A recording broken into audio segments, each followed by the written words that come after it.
नमस्कार welcome to PP news Odia channel.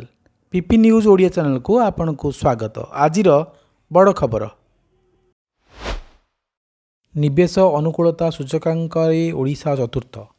नीति आयोगर प्रथम निवेश अनुकूलता सूचकांक ओडिशा चतुर्थ सर्वाधिक निवेश अनुकूल बृहत राज्य भाव स्थान हासिल करिछि। गुजरात महाराष्ट्र एवं तमिलनाडु पछकु रही 50 पॉइंटर मानदंड अतिक्रम करने सह राज्यटी श्रेष्ठ प्रदर्शनकारी मान्यता अर्जन करिछि। नीति आयोगर यही सूचकांक 8टी मुख्य मापकाठी अधीन 84टी सूचक आधार रे राज्यगुड़िकर मूल्यांकन करिथाए। $2 बिलियन निवेश आकर्षित करिया पई ओडिशा आईएफसी सहित रणनैतिक चुक्तिनामा स्वाक्षर करिछि।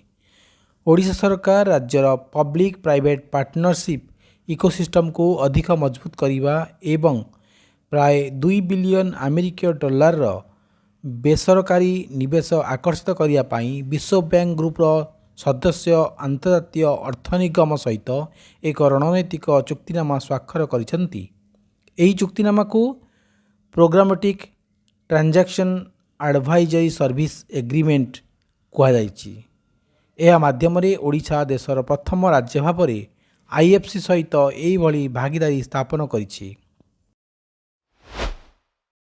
ओडिशा चलित अगस्ट मासरे दिल्ली रे निवेशक सम्मेलन आयोजन करिवो।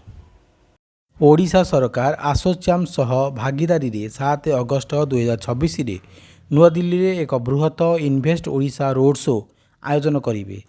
एही उच्चस्तरीय कार्यक्रमर लक्ष्य हेउची राज्यर शिल्पगत सामर्थ्य को प्रदर्शन करिबा एवं विश्वर शीर्ष निवेशक तथा प्रमुख व्यावसायिक संस्थागुड़िक निकटरे नूतन निवेश सुजोग उपस्थापन करिबा।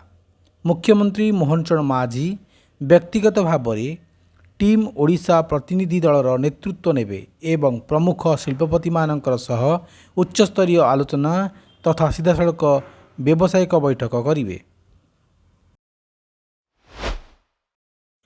E20 इंधन जोगु इंजिन क्षतिग्रस्त होगा मामलें ओडिशार डाक्तरों को क्षतिपूरण देवाको मारुति सुजुकी को कोर्टर निर्देश।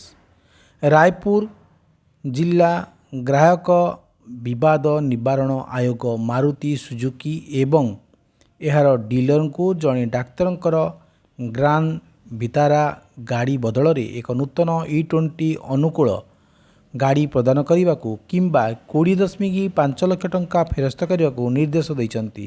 अदालत राय देइछंती जे उक्त गाड़ी निर्माता कंपनी एक अनुकूल नथिबा गाड़ी बिक्री करथिला एवं E20 इंधन जनित विपद संपर्क में ग्राहकों को यथेष्ट सूचना देबारे विफल होइथिला। भारत में 20% इथानल मिश्रित इंधनर व्यवहार आरंभ हेउथिबा बेले एही राय सारा देश में दृष्टि आकर्षण करुछि। ओडिशा आयुष्मान भारत अधीन रे कर्कट रोग चिकित्सा को अंतर्भुक्त करिवो। ओडिशा सरकार आयुष्मान भारत योजना अधीन रे कर्कट रोगर चिकित्सा को आनुष्ठानिक भाव में अंतर्भुक्त करिसंती, जहाँ राज्यर रोगी माननकु गुरुत्वपूर्ण आर्थिक सहायता प्रदान करिवो। ओडिशार स्वास्थ्य मंत्री मुकेश महालिंग घोषणा करिसंती जे राज्यर स्वास्थ्य सेवा योजना रे कर्कट रोग चिकित्सा संबंधी 121टी निर्दिष्ट पैकेज को सामिल करा जाइछि। मेडिकल पैकेज गुड़िक राज्यर गोपबंधु जन आरोग्य योजना अधीन रे मिश्रित होइछि, जहां आयुष्मान भारत प्रधानमंत्री जन आरोग्य योजना इकोसिस्टम सहित मिलित भाव में कार्य करुछि। ओडिशा पाठ्यपुस्तक त्रुटि मामलार तदंत को क्राइम ब्रांच त्वरान्वित करिछि एवं SCERT रेकर्ड जांच करुछि। प्राथमिक विद्यालय पाठ्यपुस्तक मिलथिबा एक बड़ धरणर त्रुटिर तदंत को ओडिशा पुलिस क्राइम ब्रांच बहुल भाव में तीव्र करिछि। नूतन संधान एवं गुरुत्वपूर्ण सरकारी रेकर्ड गुड़ी को क्रॉस वेरीफाए करिछि। डीएसपी नगेंद्र बेहेरांकर नेतृत्व में एक स्वतंत्र 3 सदस्य विशिष्ट तदंतकारी दल राज्य शिक्षा गवेषणा एवं तालीम परिषद मुख्यालय डॉक्यूमेंट गुड़ी को जांच करथिला। प्रथमरु ଅଷ୍ଟମ ଶ୍ରେଣୀ ପର୍ଯ୍ୟନ୍ତ ନୂତନ ଭାବରେ ମୁଦ୍ରିତ ପୁସ୍ତକଗୁଡ଼ିକରେ 1678ରୁ 2000ରୁ ଅଧିକ ଭାଷାଗତ, ମୁଦ୍ରଣଜନିତ ଏବଂ ତଥ୍ୟଗତ ତ୍ରୁଟି ଧରାପଡ଼ିବା ପରେ ଏକ ବ୍ୟାପକ ତଦନ୍ତ ମାଧ୍ୟମରେ ସମ୍ପୂର୍ଣ୍ଣ ପ୍ରକାଶନ ପ୍ରକ୍ରିୟାର ଅନୁସନ୍ଧାନ କରାଯାଇଥିଲା। ଏହି ତ୍ରୁଟିଗୁଡ଼ିକ ଯୋଗୁଁ ରାଜ୍ୟ ରାଜକୋଷର ପ୍ରାୟ 175 କୋଟି ଟଙ୍କା କ୍ଷତି ହୋଇଥିଲା। ଓଡ଼ିଶା 35ଟି ସହରାଞ୍ଚଳ ସ୍ଥାନୀୟ ସଂସ୍ଥାର ଅଧ୍ୟକ୍ଷ ପଦ ପାଇଁ ସଂରକ୍ଷଣ ତାଲିକାର ଚିଠା ପ୍ରକାଶ କରିଛି।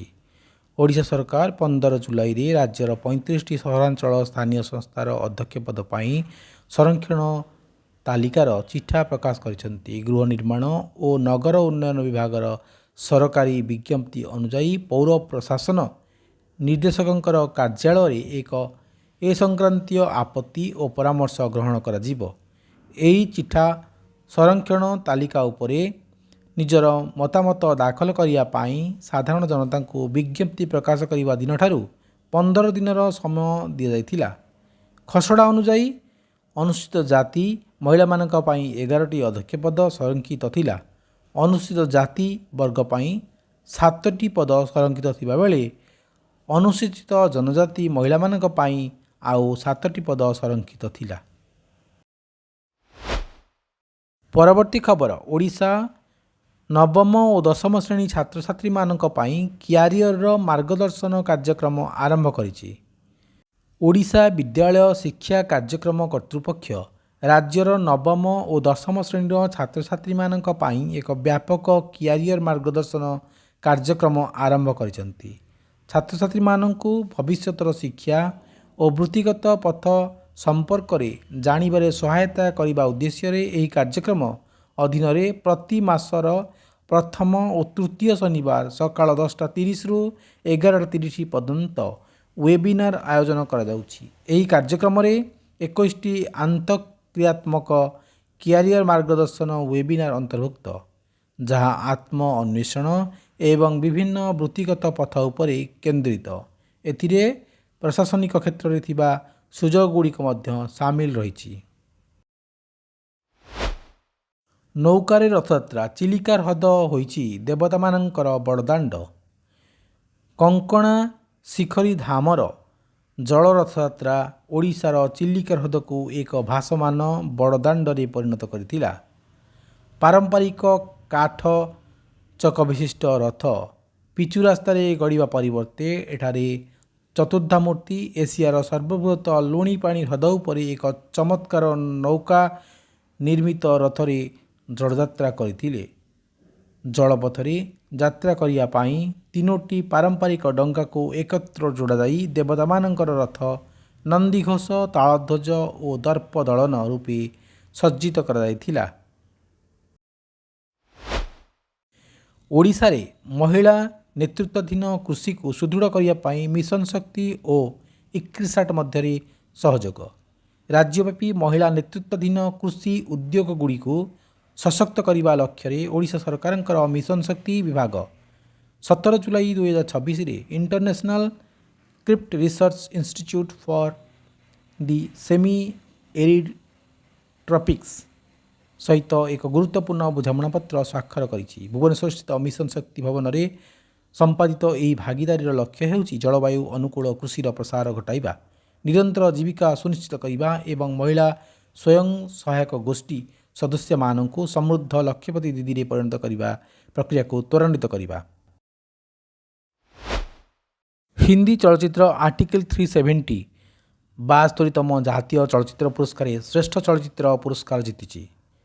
72ତମ ଜାତୀୟ ଚଳଚ୍ଚିତ୍ର ପୁରସ୍କାରରେ ହିନ୍ଦୀ ଚଳଚ୍ଚିତ୍ର ଆର୍ଟିକଲ 370 ଶ୍ରେଷ୍ଠ ଚଳଚ୍ଚିତ୍ର ପୁରସ୍କାର ଜିତିଛି। ଆଜି ସନ୍ଧ୍ୟାରେ ନୂଆଦିଲ୍ଲୀରେ ପୁରସ୍କାର ଘୋଷଣା କରି ଜୁରିର ଅଧ୍ୟକ୍ଷ ଜୟରାଜ କହିଛନ୍ତି ଯେ ମାମୁଟି ଓ କାର୍ତ୍ତିକ ଆର୍ୟନ ଯଥାକ୍ରମେ ବ୍ରହ୍ମଯୁଗମ ଓ ଚାନ୍ଦୁ ଚମ୍ପିଆନ ଚଳଚ୍ଚିତ୍ର ପାଇଁ ଶ୍ରେଷ୍ଠ ଅଭିନେତା ବର୍ଗରେ ଜାତୀୟ ଚଳଚ୍ଚିତ୍ର ପୁରସ୍କାର ଜିତିଛନ୍ତି। ସେ ଆହୁରି ମଧ୍ୟ କହିଛନ୍ତି ଯେ ଆର୍ଟିକଲ 370 ଚଳଚ୍ଚିତ୍ରରେ ଅଭିନୟ ପାଇଁ ୟାମି ଗୌତମଙ୍କୁ ଶ୍ରେଷ୍ଠ ଅଭିନେତ୍ରୀ ପୁରସ୍କାର ପ୍ରଦାନ କରାଯିବ। 72ତମ ଜାତୀୟ ଚଳଚ୍ଚିତ୍ର ପୁରସ୍କାର ଶ୍ରେଷ୍ଠ ଓଡ଼ିଆ ଚଳଚ୍ଚିତ୍ର ଲହରୀ। ଲହରୀ ହେଉଛି ଏକ ପ୍ରଶଂସିତ ଓଡ଼ିଆ ଚଳଚ୍ଚିତ୍ର ଯାହା 72ତମ ଜାତୀୟ ଚଳଚ୍ଚିତ୍ର ପୁରସ୍କାରରେ ଶ୍ରେଷ୍ଠ ଓଡ଼ିଆ ଚଳଚ୍ଚିତ୍ରର ସମ୍ମାନ ଲାଭ କରିଥିଲା ଏବଂ ଏହାର ନିର୍ଦ୍ଦେଶନା ଦେଇଥିଲେ ଖ୍ୟାତିସମ୍ପନ୍ନ ଚଳଚ୍ଚିତ୍ର ନିର୍ମାତା ଅମର୍ତ୍ୟ ଭଟ୍ଟାଚାର୍ଯ୍ୟ।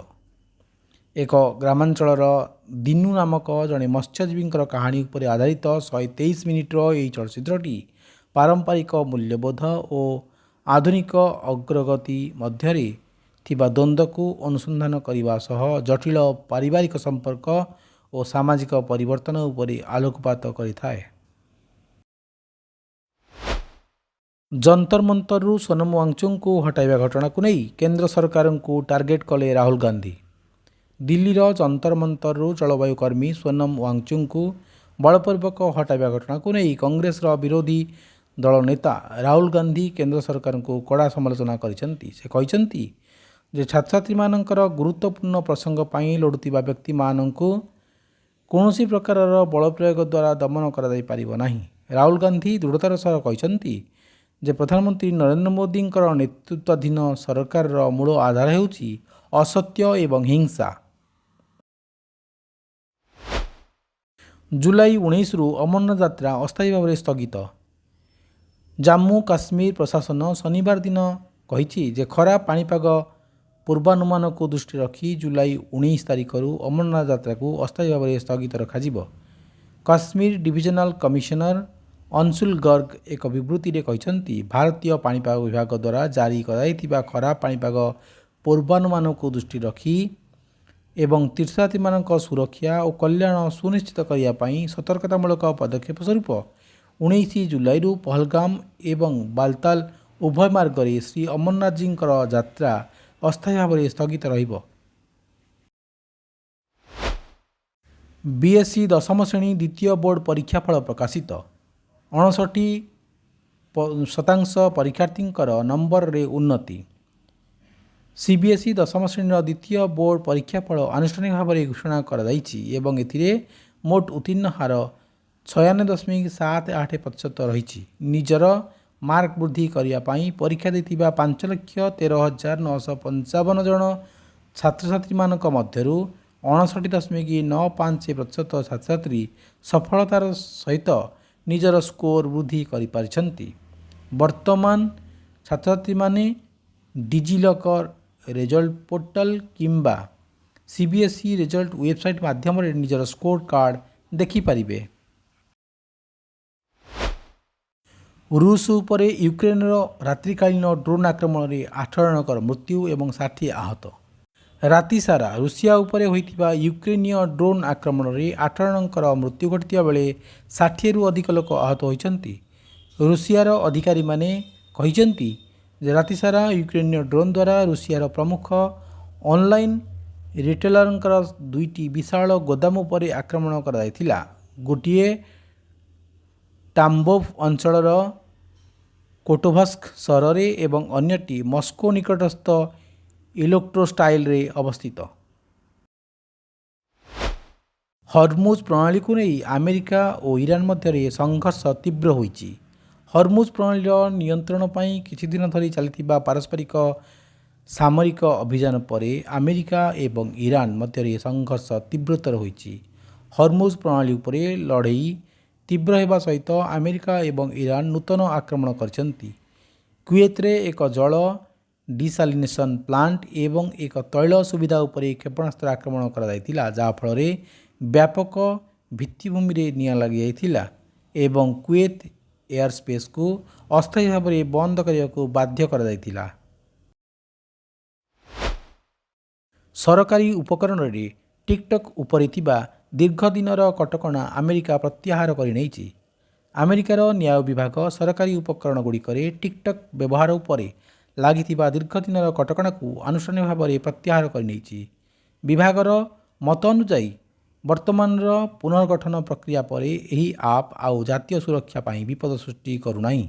ନ୍ୟାୟ ବିଭାଗର ଅଫିସ୍ ଅଫ୍ ଲିଗାଲ କାଉନସେଲ୍ ଦ୍ୱାରା ଜାରି କରାଯାଇଥିବା 12 ପୃଷ୍ଠା ବିଶିଷ୍ଟ ଏକ ଆଇନଗତ ମତାମତରେ ଅଧିକାରୀମାନେ ସ୍ପଷ୍ଟ କରିଛନ୍ତି ଯେ 2022 ମସିହାରେ ଲାଗୁ ହୋଇଥିବା ସରକାରୀ ଉପକରଣରେ ଟିକ୍ଟକ୍ ବ୍ୟବହାର ନିଷେଧ ଆଇନ ବର୍ତ୍ତମାନ ଏହି ପ୍ଲାଟଫର୍ମର ଆମେରିକୀୟ ସଂସ୍କରଣ କ୍ଷେତ୍ରରେ ଆଉ ପ୍ରଯୁଜ୍ୟ ନୁହେଁ। ପିଭି ସିନ୍ଧୁ ଜାପାନ ଓପନର ଫାଇନାଲକୁ ଉନ୍ନୀତ। ଜୁଲାଇ 18 ତାରିଖରେ ଅନୁଷ୍ଠିତ ସେମିଫାଇନାଲ ମ୍ୟାଚ୍ର ମଝିରେ ଚୀନର ଚେନ୍ ୟୁଫେଇ ଓହରି ଯିବା ଫଳରେ ପିଭି ସିନ୍ଧୁ ନିଜର କ୍ୟାରିୟରର ପ୍ରଥମ ଜାପାନ ଓପନ ଫାଇନାଲରେ ପ୍ରବେଶ କରିଛନ୍ତି। ବିଶ୍ୱର 4 ନମ୍ବର ଖେଳାଳି ଚେନ୍ ୟୁଫେଇଙ୍କୁ ହାମଷ୍ଟ୍ରିଂ ଆଘାତ ଲାଗିବା ସମୟରେ ସିନ୍ଧୁ 21-19, 15-10 ସ୍କୋରରେ ଆଗୁଆ ଥିଲେ।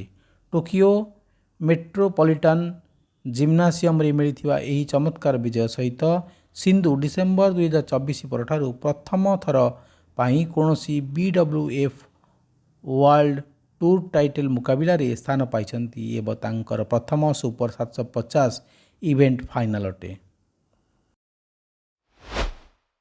ଫିଫା ବିଶ୍ୱକପ୍ 2026 ତୃତୀୟ ସ୍ଥାନରେ ଇଂଲଣ୍ଡ। ମିଆମିଠାରେ ଫ୍ରାନ୍ସ ବିପକ୍ଷରେ 6-4 ବ୍ୟବଧାନରେ ଏକ ରୋମାଞ୍ଚକର ବିଜୟ ହାସଲ କରି ଇଂଲଣ୍ଡ 2026 ଫିଫା ବିଶ୍ୱକପ୍ର ବ୍ରୋଞ୍ଜ ପଦକ ଜିତିଛି। ବୁକାୟୋ ସାକା ଏକ ହ୍ୟାଟ୍ରିକ୍ ସହ ଦଳର ନେତୃତ୍ୱ ନେଇଥିବା ବେଳେ ଜୁଡ୍ ବେଲିଂହାମ୍ ଷ୍ଟପେଜ୍ ଟାଇମ୍ରେ ମ୍ୟାଚ୍ର ଫଳାଫଳ ନିଶ୍ଚିତ କରିଥିଲେ। କାଲିୟାନ୍ ଏମ୍ବାପେ 2ଟି ଗୋଲ୍ ସ୍କୋର କରି ବିଶ୍ୱକପ୍ ଇତିହାସରେ ସର୍ବାଧିକ ଗୋଲ୍ ସଂଖ୍ୟା ମାମଲାରେ ମେସିଙ୍କୁ ଅତିକ୍ରମ କରିପାରିଛନ୍ତି। ଦର୍ଶକ ବନ୍ଧୁ, ଭିଡ଼ିଓଟି ଆପଣମାନଙ୍କୁ ଭଲ ଲାଗୁଥିଲେ ଦୟାକରି ଲାଇକ୍, ସେୟାର ଓ ସବସ୍କ୍ରାଇବ୍ କରିବାକୁ ଭୁଲିବେ ନାହିଁ। ଧନ୍ୟବାଦ।